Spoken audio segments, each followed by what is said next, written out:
to another episode of Gossip Finance. I am your host, Alacias and Duncan. And I'm Duncan Samlin. And today's show, we're just going to go over a video from the Money Guy show. Fun stuff. They talk about things they tell their 20-year-old self kind of deal, right? About finance. Duncan, finance wasn't necessarily the thing I was totally thinking about, but if I could go back and tell 20-year-old me a few things, I'd sit her down and we'd have a little chat. I imagine you would tell 20-year-old Duncan a few things too. Yeah. I would tell 20-year-old Duncan a few things. Yeah, probably.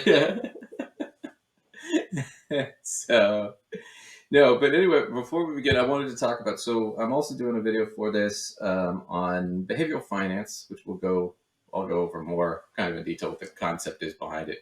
A lot of it's just sort of the study of why people make financial decisions that they make. It kind of overlaps a little bit with philosophy and a little bit with psychology. But the one we're going to talk about today is kind of a common one that you see. It's called confirmation bias. Okay, confirmation bias is a pretty easy mistake to make. We all have done it at one point or another. The way it works is simply this. You have some preconceived notion about something or how we want it to be, and so whatever evidence comes along that confirms it, you accept, and evidence that doesn't quite confirm it or evidence that you think confirms it but doesn't, you don't accept in that way, right?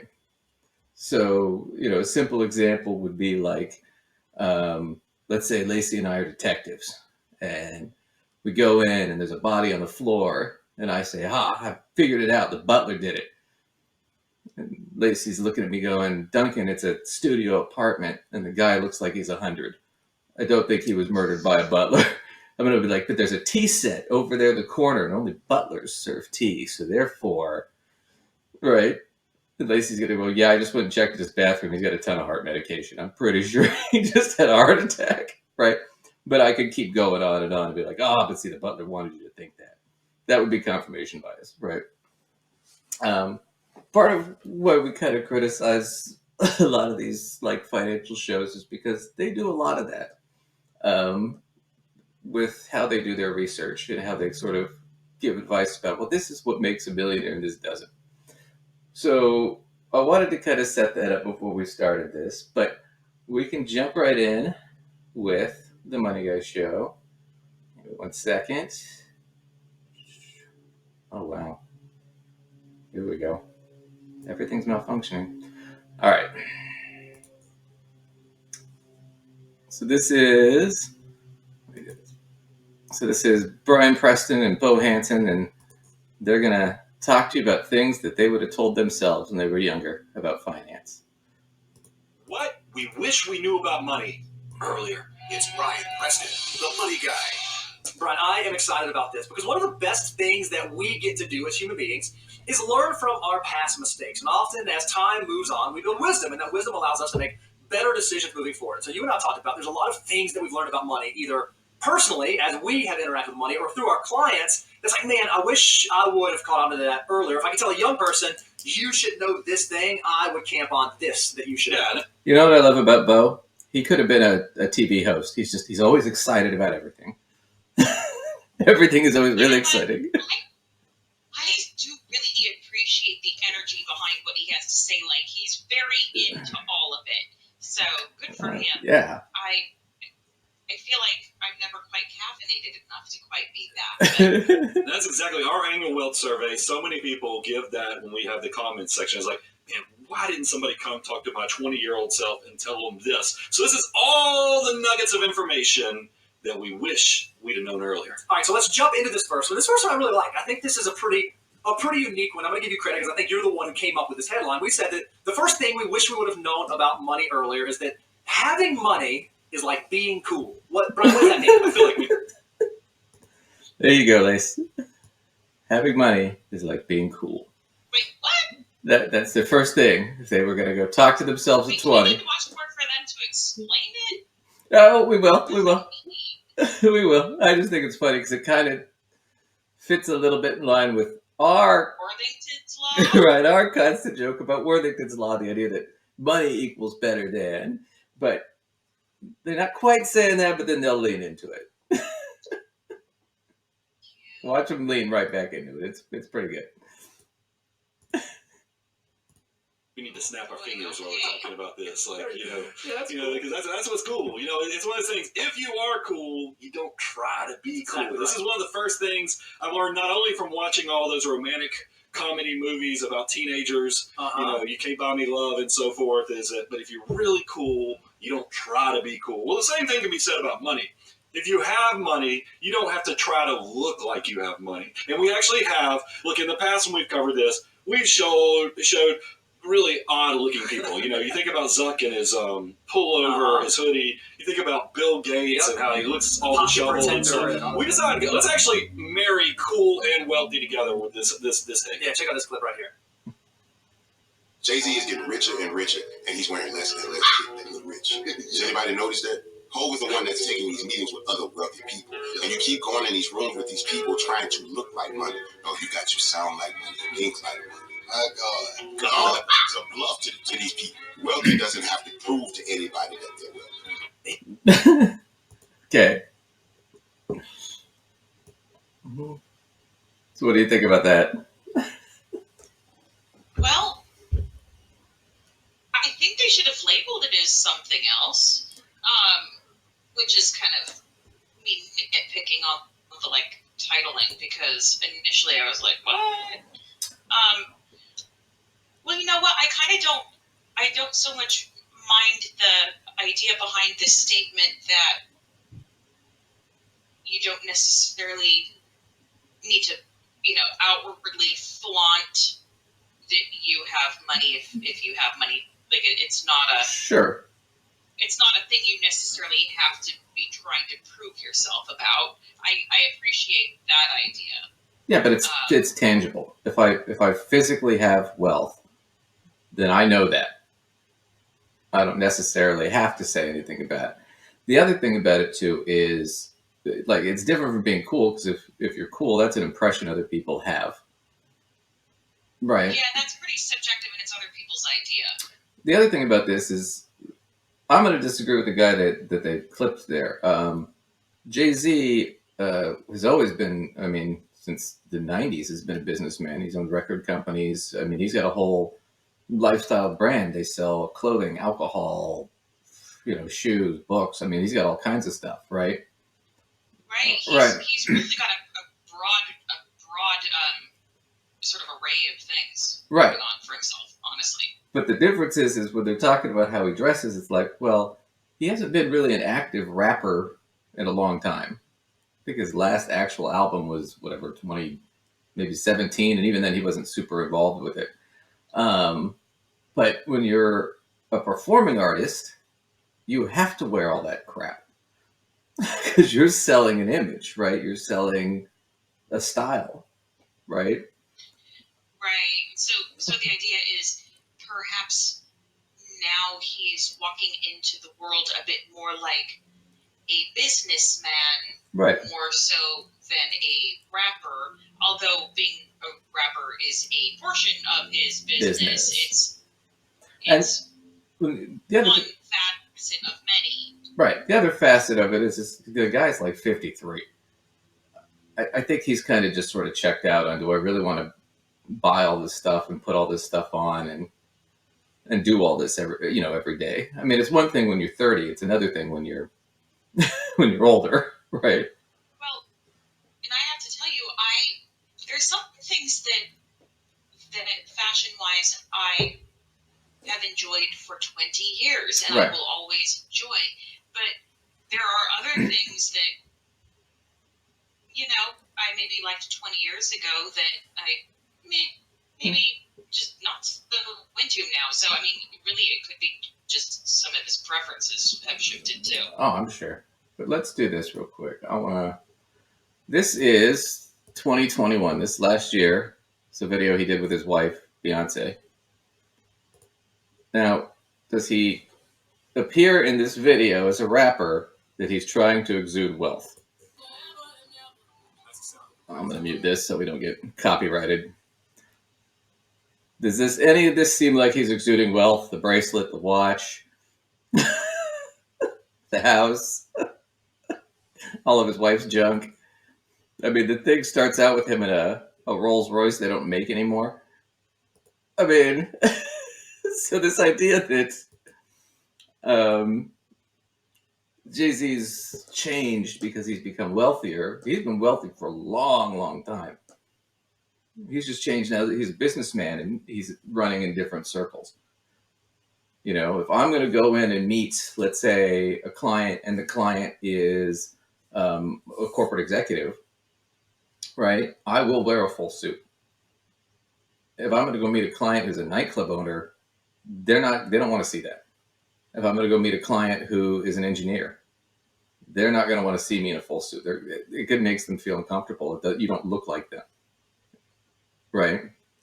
So there's a difference between dressing the part for the business, for your business meeting, as opposed to I'm just doing it because I'm just so wealthy, I just don't feel the need to. I think they're making a correlation that it doesn't really exist. Right. That's why I think it's an odd, plus it's an odd thing to say, like, you're going back and talking to your 20-year-old self, and that's the first thing you say is what? Having money means you can just do whatever or dress however. I mean, yeah, of course it does. I feel like I would tell my 20-year-old self that Starbucks does not need to go on your credit card or something. Like something super, super pragmatic like that. Right. Not that I got myself into a whole bunch of trouble, but I was putting a lot of frappuccinos on that stupid credit card, and I would sit down 20-year-old me and be like, seriously, you've got the few bucks, just like use your real money. All right. So let's get into not this whole philosophical thing. Right. Well, let's see who they're really talking to here, because that's the problem. They're not talking to Jay-Z. Right. I just think it's an odd example because he doesn't really fit. Yeah, man, I love that. Wealthy does not have to prove to anybody that they're wealthy. I feel like we live in a society, in a world, and culture where it's all about what can I put on my reel? What can I show on TikTok? What can I put on Facebook to show how successful I've been? But when you actually talk to wealthy people who've had success and been able to do that, it's a lot less about showing that they're wealthy, and it's a lot more about actually having wealth to back it up. Yeah, I even, look, I won't go into it, but even Chappelle, in his most recent Saturday Night Live, gave the whole, somebody had said something, it's a controversial person, we won't talk about that now, but he's like, oh, putting a gold chain inside my shirt for a second. So it is interesting, though, that it seems like the richer people get, the less they care. You are constantly lobbying, Bo, I'm going to put this as a correlation to your success, that we ought to go, not just jeans every day, but you think we ought to be wearing the athleisure. Full-on athleisure. Just to play on this book. Yep. I don't know if I can buy into that, but I do know this, is that when you read the book, Dr. Stanley had the book that came out after Millionaire Next Door was Stop Acting Rich. I'm probably slaughtering this. Stop acting rich and start living like a true millionaire. Because there are, if you look at people who actually have money. Okay. Let's look at people that have money. How does a true millionaire live? Finally, they got to it. They don't waste it. Everything has to have value to it. No, it's really interesting. They don't waste money? Everything has to have value to it? Yeah. People waste money all the time. Rich or not. Elon Musk is down $107 billion this year. He went from number one to number two. I mean, rich people waste money all the time. Well, I guess you could be a little bit broad about what you mean by value, because, I mean, some people might say it's a waste of money to buy a first-class airline ticket, and other people might see there as being value in it because they feel more comfortable and they value their comfort. Yeah, but let's see who they're talking. Saving the money. But they haven't gotten to the point. I guess I'm just trying to see where they're going with They this. haven't gotten to any sort of point yet. Who are they talking about? Because we're not talking about Jay-Z, right? We're talking about people who are, I guess, wealthy but don't act like they're wealthy, right? So let's find out who those are. There were some cool stats that got pulled out of that. Again, now this data is from 2009. We'll address that in a second. But when Dr. Stanley was doing his research, he found that millionaires on average spend $16 on their haircuts. 4 in 10 own a bottle of wine that's less than $10, and they on average spend about $31,000 on cars. But Brian, this is obviously data from 2009. Things have changed. Things have shifted. So we wanted to adjust that a little bit. Yeah, so we updated it to 2022, inflation adjusted, and you still look. millionaires spend about $22 on haircuts. We actually went around the room. I think I spent $25 on haircuts just with this whole inflation. It's not Okay. So, have you solved the mystery yet? Who they're talking about? What kind of millionaire are they talking about that spends $22 on a haircut and $43,000 on a car? Because this is the problem. This is essentially the problem. The person they're talking about, the average sort of millionaire, these average prices, and you got to be careful with averages, right? Because you put, me and Lacey in a room with Bill Gates, and our average wealth is hundreds of billions, right? Tens of billions, right? You take Bill Gates out of the room, our average wealth, yeah, our average wealth goes down. What they're talking about is they're talking about couples who are usually in their 50s, 60s, 70s, right? Who own a home, and combined, their net worth is $1 million, right? But most of that money is locked into retirement accounts that they depend on, or the value of their home. It's usually combined, right? So it's not like they have $1 million to spend at any given, unless they want to liquidate all their stuff, sell their house and liquidate all their accounts, right? So what you're talking about is sort of a middle-class person whose net worth happens to be around $1 million. So the fact that they're living like this isn't because they're smart millionaires. It's because this is what they can afford if they want to get by every month. Because a lot of these people are dependent on that money in their accounts to pay for their bills every month. They're on fixed incomes. Granted, they're better off than a lot of people on fixed incomes, but they still don't want to bleed out their cash, right? So this is not so much an active choice as much as it's just this is what's practically available, right? Right. So I don't know what they're talking about. If here's the advice I would give my 20-year-old self: rich people don't act rich. Well, that's certainly not true. Rich people do it all the time. They buy spaceships and they buy yachts, and people do all kinds of crazy stuff. When you're talking about a millionaire in the United States, sort of the lower end millionaire, right? That's what you're talking about as a couple. And just to look at what that looks like, because this is what always bothers, because they're using Stanley was the millionaire next door guy, just like Dave Ramsey stuff. And this is why we kind of criticize them.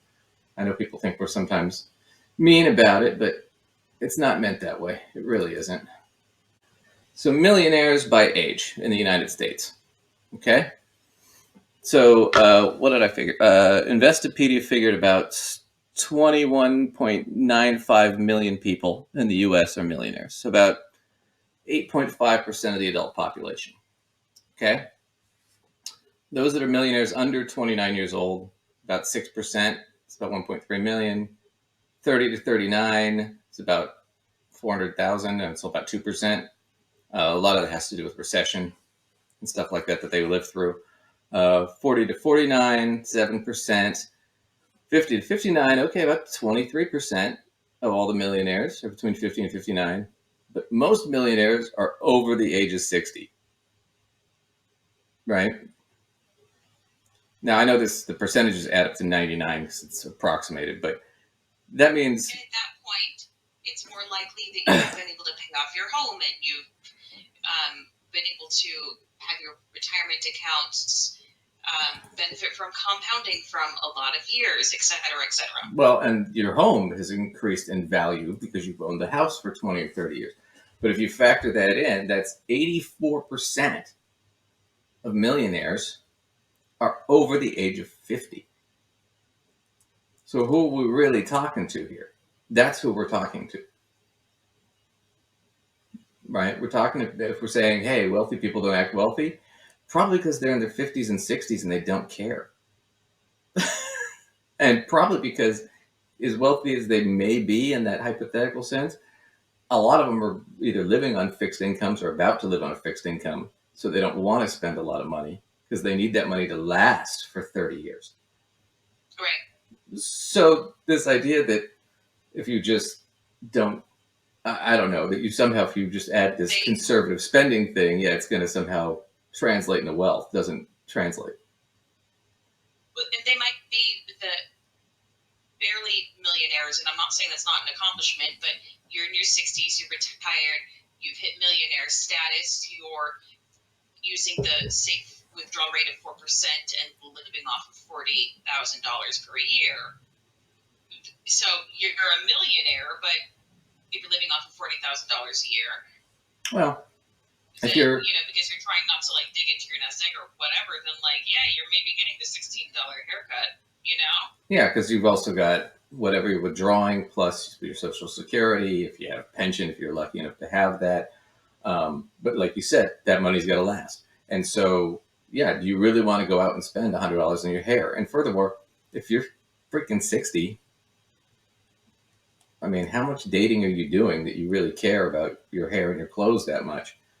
Right? Where are you going that I need to spend all that money? Right. Well, at that point, at the point of which you're retiring, I mean, some people, in their 60s are still working, but, some of these people conceivably are retired. And the point at which you're retired, you don't have to maintain your professional wardrobe and your professional haircut as much. I mean, if you want to, certainly you're entitled to it, but it stops being a requirement at the point at which you're retired. So you might really just not be wanting to spend a lot on that. Right. Plus, you got to remember, too, a lot of this is not for these kinds of millionaires that we're talking about, these average ones that they're talking about, not as cash is not liquid. So, like, a lot of it is in the house, right? So unless they sell the house, they don't have that money. So let's say the house is worth $700,000 and they owe, let's say they don't owe anything on it, right? And they have $400,000 in the, in savings or in retirement funds, right?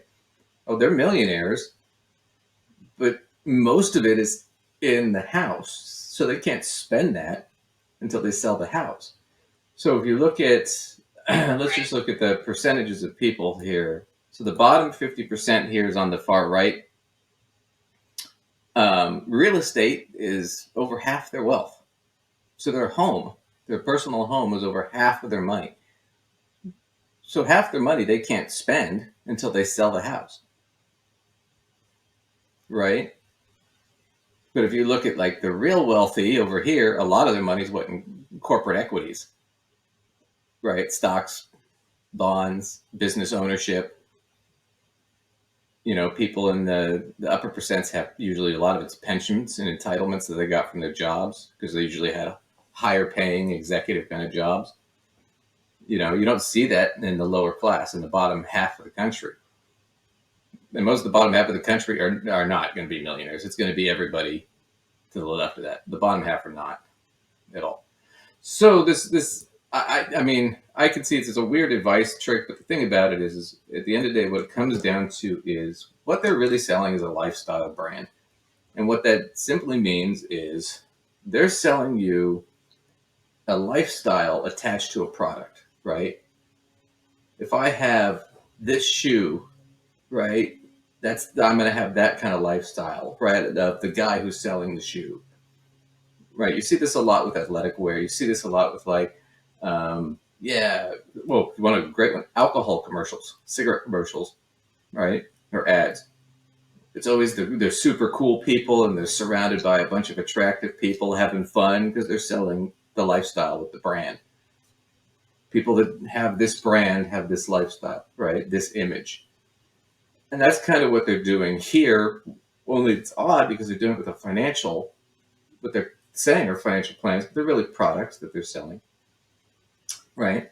Buy our financial products and have this. You can have this sort of calm, cool lifestyle and be millionaires, but you have to be in this sort of bracket, right? And it's an odd kind of way to do it to me, because what they're really selling is, well, a real millionaire doesn't act like a millionaire. They just know it. And then they have these few things, right? But then where does the rest of their money go? To what? Financial products? I mean, depends on the situation. But Nonetheless, I just think it's an odd way to do it. But that's what they're essentially they're talking about couples in their 60s, mostly.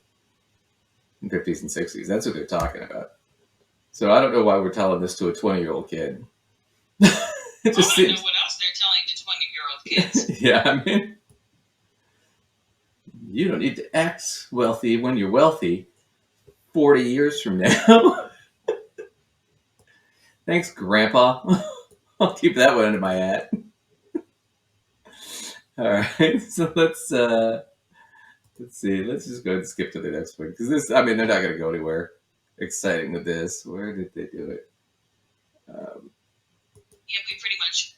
Yeah, there's no. Their point there. Yeah. Bitch, and actually having. So this is point number 2. Point number 2: things to tell yourself, financial advice to give yourself when you're 20. If you're older now and you know more. Well, it's way better than just looking the part. If you talk to any successful people, you will see that that is indeed the case. So let's talk about now the second thing. Time is more valuable than actually money. Yeah, I think this one is so interesting. I think all of us.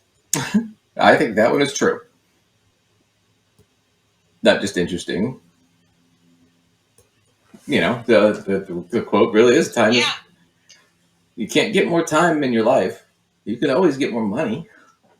You can earn more money. You can grow more money. Steal more money if you have to. Whatever. Yeah, I mean. Earn more time. Grow more time. Yeah. Steal more time. No. No. You can't.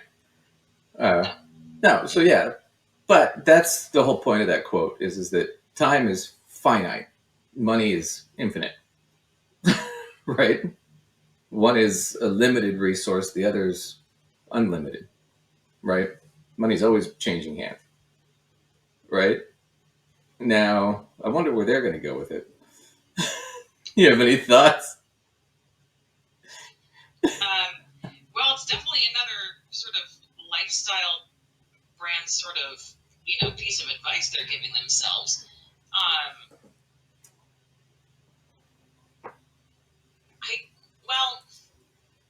I don't know. The first thing that's coming to my mind is thinking about, things like passive income as opposed to income from work or, any sort of passive income source freeing up your time.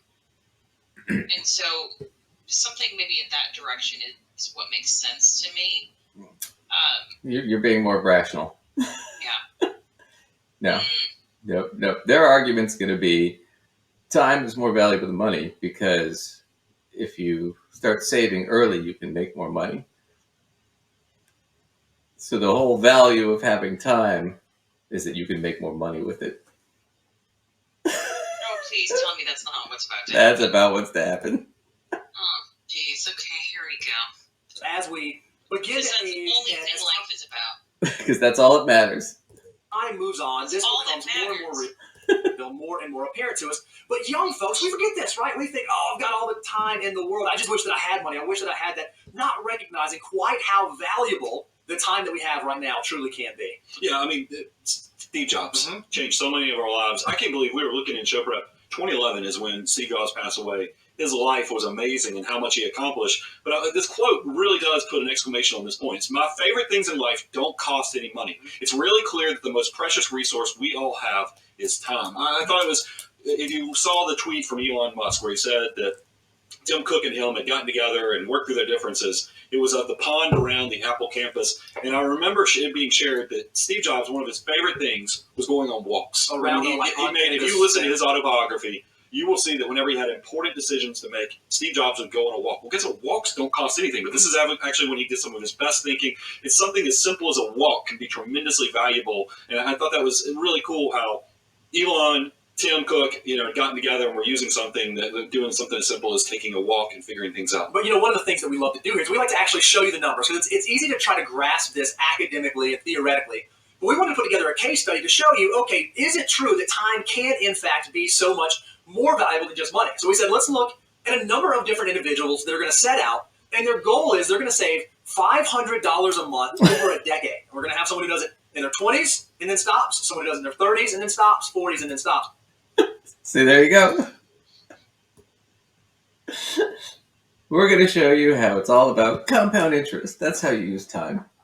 That's the most valuable thing about your time, is that you can use it to make more money. After we just give an example of somebody who like to go on walks to think about stuff. I mean, it's just a weird thing.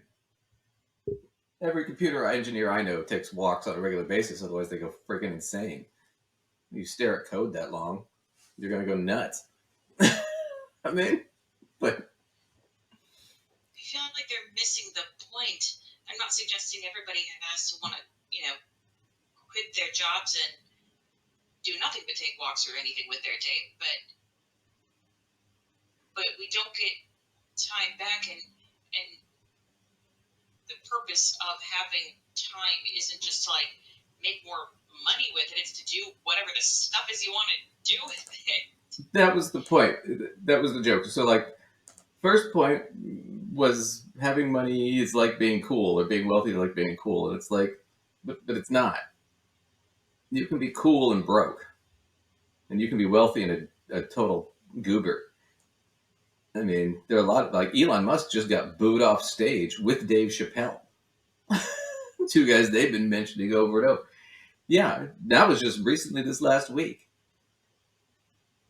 And they're both wealthy guys. And Dave Chappelle used to be cool, I guess, but it's kind of at his own comedy show he got booed off stage with Elon Musk. So I mean, that one doesn't make a whole lot of sense. Plus, they're not really talking about wealthy people. They're talking about your average couple in their 60s that save money. Or not average, but couples in their 60s that were able to save money. And they're millionaires by the sense of the fact that if you add their house and their retirement funds together, they're technically millionaires. But they don't have that in cash that they can just blow. Right? Right. We're not talking about some 25-year-old with $10 million. Right? So that didn't make sense. Now they're talking about, well, time is more valuable than money, missing the whole point of that quote, which is, yeah, because one of those is finite, which is time. You're eventually going to die, right? However, money is infinite. They can always print more. It's always trading. Even after you die, it could still be sitting there if you died before the money ran out. So it's still hanging out there. The economy is still going to keep churning. People are still going to be working and getting paid long after we're worm food. I mean, that's the point. But then they have to go back, well, yeah, time is more valuable. That makes a lot of sense to me, because if you have more time, you can make more money. No, dude, you missed. That wasn't the point. Not the same. This makes me think, I'm not trying to like steer us completely in a different direction here, but it makes me think about, one of the points we made in one of our very early videos. Mm-hmm. You were talking about how when you would meet with clients frequently, when you're trying to assess what their goals are, what they want to be doing with their lives, you had a difficult time getting people to be able to express that to you, when really that's so much the point. If it's literally just about money, we're missing the point. Well, right. What experiences do you want? What lifestyle, to throw that word out there, do you want? Do you want to go hiking every day? Do you want to be traveling? Like, is golf super important to you? Or are you pretty much just happy hanging out in your garden in your backyard? What is it, Absolutely. I mean, if it comes down to, like, it wasn't so much difficulty, it was just trying to get people to rationalize. But it's like, look, how long do you, like, if you're talking about somebody wants to retire, how long do you want to work versus how much do you want to have in retirement? And if these things don't jive, right, then you either have to work longer or live on less. And there's a decision that has to be made there. Right? And that's one of those situations where a lot of times people just choose to, you know what, I'll just downsize and live on less, because I'd rather have the time. Right. Right. They care way more about the time. So time is more important, but I feel like these guys are really missing the boat on why time is more important. Well, they didn't understand the quote. That's why it was kind of funny to me. we can. Oh, my goodness. That's why I think this is Gosh, interesting. what else? Well, I mean, I know people get on us for kind of making fun of them a little bit, but this is kind of why is they don't. The analysis isn't there. There's a confirmation bias that everybody's goal is to make as much money as possible, but that everybody wants to be a millionaire or this type of millionaire, as opposed to actually looking at this financially, because what they're really doing is, once again, they're selling their products and they're trying to sell this lifestyle. If you do these things, you can be a millionaire. What they ignore is the evidence, which is, well, yeah, in your 60s, if you're one of the lucky ones. I'm not saying it's impossible, and I'm not saying it's not a good goal. It's just, let's be realistic. Right. So let's skip ahead here. Number 3. What's number 3? I'm happy to do this. I'm ready to start investing, but how do I do it? What do I do? How do I think about that? That leads to the third thing that we wish young people know, which we would have figured out even earlier in our financial journey, is that lazy investing is the best investing. Brian, what do we mean when we're talking about lazy investing? Well, I think that we live in this new modern world where we're trying to gamify everything. You know, we need to have fun. So that's why you see everybody getting distracted by the whole cryptos, the NFTs, and all the stuff there, because it encourages you to look at it every day. That's not actually successful investing. Successful investing is going to be lazy investing, where you set it, forget it, and that automatic, inevitable wealth building process. That's what we want you to focus on. And so why do we say that? Why do we think? Because you first think, oh, well, no, I hear about Warren Buffett. He's out there, he goes and he picks these companies and he buys them, becomes wildly successful. And that's true. Warren Buffett has made a very interesting career buying whole companies, right? That's kind of the thing that he's done a lot of. But when you actually look at the data, when you look at the analytics around investors, we know that according to the SPIVA data from 2021, over the last decade, the last 10 years, 86% of domestic equity funds underperform their index. So these funds that set out say, our goal in investing is to do better than the index, 86% of them did not beat it. So if there's only a very small portion of managers that can beat the index over the long term, why try to go out and beat the market? Why don't you just try to beat the market? I think it's interesting. They're not talking about, I mean, lazy investing is a weird term. What they're talking about is investing versus speculating. Okay, there are basically 3 types of people in the market. You're either an investor, a speculator, or an arbitrager. Investors are people that invest over long periods of time, right? They don't expect to make a ton of money right away. They expect it to build over a long period. Speculators are people who are speculating on specific investments, thinking they're going to go up dramatically, right? They're higher risk, but they're potentially higher reward. That's what they're talking about when they're talking about the non-lazy investor. It's not really an investor, it's a speculator. And then arbitragers will skip. Go to our pilot. We covered the arbitrage really well. So anyway, here's the difference. A speculator and an investor. I'm a speculator. Lacey's an investor. We both have $100,000. Then we walk into a casino, right?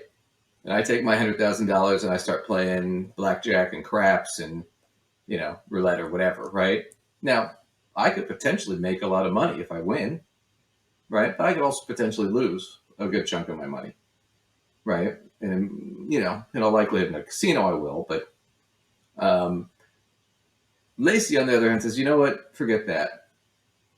And she's like, I want to go talk to the owners. And she goes and talks to the owners, and she says, I want to invest my $100,000 in your casino for whatever, 1%. So now Lacey's a 1% owner of the casino. So she's getting 1% of whatever the profits are every year. That would be investing. She's pretty much always going to make some money. That's what they're talking about. Now, what they're missing here is this concept is efficient market theory. If you're putting your money in the market over a long period of time, the market generally goes up. That's the theory behind efficient market theory. When we did a bit about random walk and the idea that the market generally goes up over time. They're using an example of mutual funds, right? And mutual funds that are actively managed by those managers, as opposed to portfolios.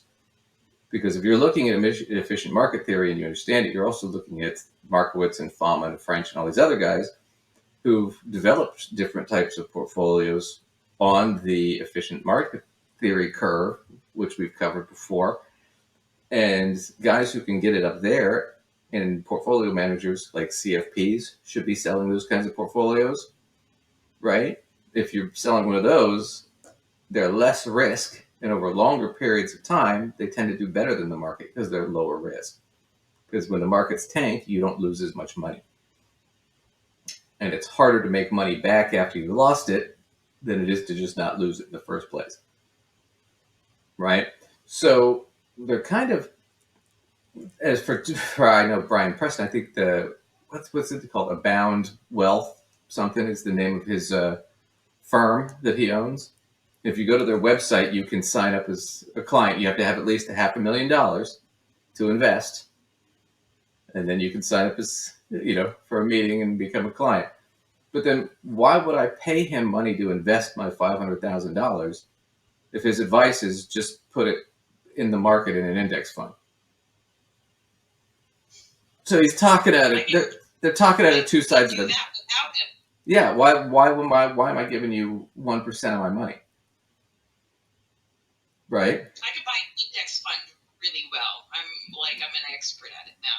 Yeah. Blindfolded in my sleep, 3 a.m. Whatever. Yeah, and they're super easy to pick. But that's my point. Is it's weird that they're saying, "Well, just be the market." It's like, well, if that's all you're doing, then what good are you? I mean, I just thought it was an odd. I don't know. It is odd, but maybe the idea is they don't want people picking random stuff they don't understand. Sure. They might be suggesting that if people want to get any more complex than indexing, etc., that they need to utilize a professional, but they don't really say that. No, that's the problem, is they don't ever say that. And they kind of don't go into the concept behind it. They just sort of skip over it. But it's like, yeah, I mean, ideally you'd rather be investing than speculating. Sure. That's fair. Over the long run, that's what you'd rather be doing. Unless you really want to speculate, and that's on you. So I don't really have much more to say about that portion, because it's just a bizarre. I mean, they're going to go into a lot of weird stuff about investing, but let's just skip to the last one. Better to actually build wealth than to try to talk about what you've been doing to build wealth. So how can you stay consistent? What's something that you can do to make sure that you stay on the right path and on the right track? We got to listen to the fourth thing we wish that we would have realized earlier, is that money does not watch the news. It's so important, because everything I said about that inevitable wealth building journey is most of us. Okay. Did you know that, Lace? What? Money doesn't watch the news. Money doesn't watch the news. Well, the first thing I'm thinking in my mind is, okay, I don't watch the news a lot. I'm just going to say that, to be honest. But I do like keeping up with news, although they would tell me they would probably not like me having individual stocks, but I do own individual stocks, and I want to know what's happening in the world so that I can understand if I think that it is impacting my investments in some way or not. Right. I mean, it's literally the money isn't watching the news, but I kind of feel like I am. It's a weird statement. They're going to go into like, well, there's a behavioral thing where it's like, okay, if you're watching the news and the news says this or that, and then you panic and you sell early, or you start trading too much. I mean, it kind of dovetails with, the lazy investing. Don't try and play the market kind of thing, which is a fair statement to make. The problem is it's just a weird statement, because there is a degree where if you're a financial manager, financial advisor, you need to be kind of aware, right? And here's why. And here's why it's good for individuals to be aware of the news is, let's say, I'll give you a great example here. I live in Oregon, and I used to run a lot of accounts for retirees who were civil servants, and they have a pension through the state. And so I used to pay attention to the news about the pension all the time. I used to check it once a month, right? And then when they changed it, I had to have a bunch of people retire right away. Otherwise, they'd have lost 15% of their pay every month. They'd have been leaving money on the table. But if I hadn't been paying attention to that and jumped on it and gotten them to retire before the deadline,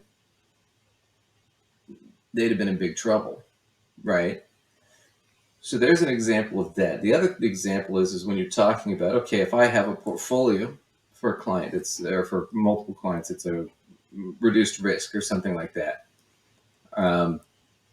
And I'm watching the portfolio because I'm watching the news. And let's say I'm heavily invested. This actually happened at a firm I was at. We were heavily invested in oil, right?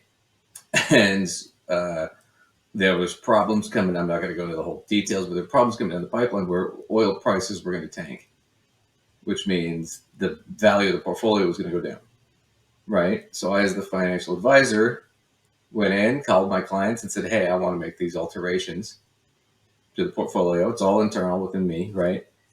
They were all killed with it. I did it. When oil did go down, the other advisors in my office were all scrambling to call their clients and explain why they lost 10 or 12%. And they're asking me, well, what happened? I'm like, I got them all out like 3 months ago when this first came down the pipe because I thought we were overexposed just on the math. Now, do I recommend for an individual person to be speculating like that? No, not unless you really understand what's going on or you have a portfolio that you've designed and you understand how it's moving. But the thing to understand is this. The top 10% of the wealthiest Americans own 89% of the market. The rest of us that invest own the other 11%. And those 10%, because they own so much of it, believe you me, they watch the news. Their financial planners watch the news. The analysts watch the news. And when they panic and do stuff, it affects all of your money. So you have to be sensitive to the fact. I'm not saying that you should be out there speculating or being crazy. You definitely shouldn't be. But this idea that just don't watch the news, invest in the market, right? And it's like you turn around and it's like, okay, I did that and I'm 62 and I'm about to retire and boom, what happens? Oh, we've had the same year we've had this year where the market's in the toilet. Well, now if I retire, I'm retiring on a lot less. If I start withdrawing money from that, I can't get it back. Why? Because I didn't strategize. I wasn't paying attention to the news. I wasn't getting consulting or getting help. Right? That happens. You know, if you'd have been paying attention to the news, you would have said, well, maybe I should go hire somebody to help me figure this out before I start doing something crazy.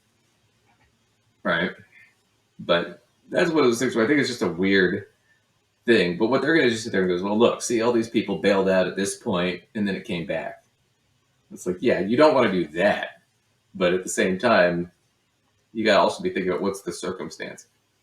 And especially since they're talking about long-term investing, which I think is weird, since what we're really talking about since the beginning is millionaires who are in their 60s. So shouldn't we be talking about people who are withdrawing money and are more interested in short-term? I mean, this is where I'm so confused about, are we talking to a 20-year-old? Are we talking to grandma? Well, the premise is we're talking to a 20-year-old, so... Yeah, which is weird, because that's not who we've been talking about. I guess we're talking to that 120-year-old who got the NFL scholarship or the NFL contract for $5 million a year.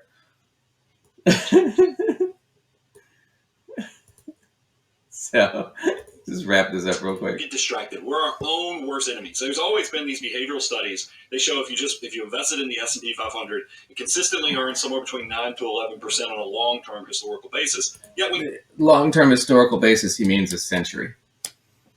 If you're looking at the last 30 years, it's about 8%. You look at the average investor, it's usually much less than half of that performance. And the reason is because we always go through the cycle of market emotions, meaning that we will think we're geniuses when markets are making money, but then when things get scary and the economy is going through its typical cycle of cleansing, we jump out because we're like, you know what, done with this. I'm not going to ride it out. I get out because I'm influenced by what's going on in the news. If it bleeds, it leads, is what the news media, they don't make their money off of your financial success. They make their money by keeping your eyes and your ears peeled on the fearmonger. Yeah, that doesn't really have much to do with that. But what he's talking about is what's called loss aversion in behavioral finance. Basically, it's money starts going down, you panic and you sell because you don't want to lose any more money, as opposed to just realizing, look, once I sell, I've actually lost money. If I just hold on to this, the investment and wait it out, it'll go back up. Right, that's what he's talking about. It's not a big, complicated thing to understand. I think it's just better to explain it to people than just put blinders on.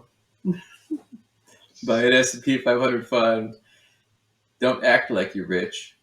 Just be rich. However that works. Yeah, that was all kind of odd advice. Right, which is why. To a 20-year-old. Which is why it's like, I know we sit there and get criticized for like, oh, you guys are too mean and da-da-da-da-da. It's like, but they say such weird stuff and it's kind of hard to not want to kind of look at what they're doing. It's like, we're not telling our 20-year-old self to like not sign up for every credit card offer that gives you a free T-shirt on campus. Kind of feel like that's the kind of stuff my 20-year-old self probably could have used. Right. To hear. Well, and the difference. This is kind of weird. Well, the difference is we're not selling some financial package, right? Like just follow these they have a 9-step program. It's like $270, and you buy it, and they walk you through it. They've got all these other things they sell you. I think those are weird. I understand them doing their CFPs. They're doing a website to get more clients because you have to have an agreement with a client. You have a contract. The client can sue you. I'm sure that their firm does a great job for their clients, but you're just selling products to Joe Blow. But really what your whole thing is targeting is people with money, people with $500,000 to invest or more. I'm talking about people that, just retired or people that just happen to have $500,000 in an account somewhere that they can just access whenever. There's not a lot of people that we're talking about. We can go back to the thing. We're talking about less than maybe 5 or 6 million people, 10 million people.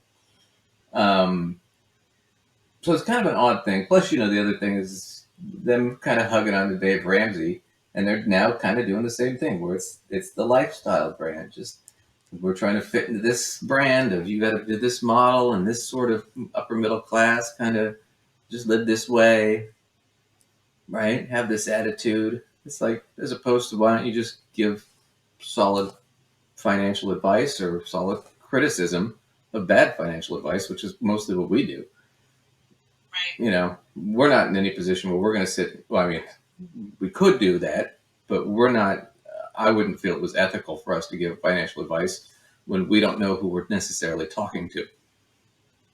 I was, if an individual called us on the phone, we might be a little bit more amicable, but it'd still be really couched because I wouldn't know all the details. Right. So I just think it's odd for CFPs to be this kind of weird, cavalier, and almost a little reckless with general advice and products they're selling. I just think it's odd. I don't think they're terrible or anything. I also do think they are a little bit ridiculous. So, all right. Okay, you're back. There you go. You froze there for a second. Can you hear me? Oh, see, for me, you froze. Oh, okay. We can clip that. I'll clip it out. Well, anyway, so that was fun. So thanks for joining us on all that. I'm doing a video for behavioral finance. We'll talk about that and some of the easy mistakes people make. We will talk about loss aversion, and we'll talk about confirmation bias and some other stuff for you guys to pay attention to. I'll have lots of fun examples because there are a lot. I'm excited for that. Yeah. And then, Lacias, where can everybody catch you? right. So for articles and information on courses, you can catch me at mysensewithsense.com. If you want more information, you can write into us about those, or with suggestions for topics, send us clips that you'd love to see what we think about. Where can they catch us there? They can catch us at Gossip Finance AD at Outlook.com. It'll be attached to this. We hope you guys enjoyed this. It was it was odd. It was an odd video, but I think it was a good one to go through. So thanks for joining us, and everybody have a great week. Like and subscribe. Thank you.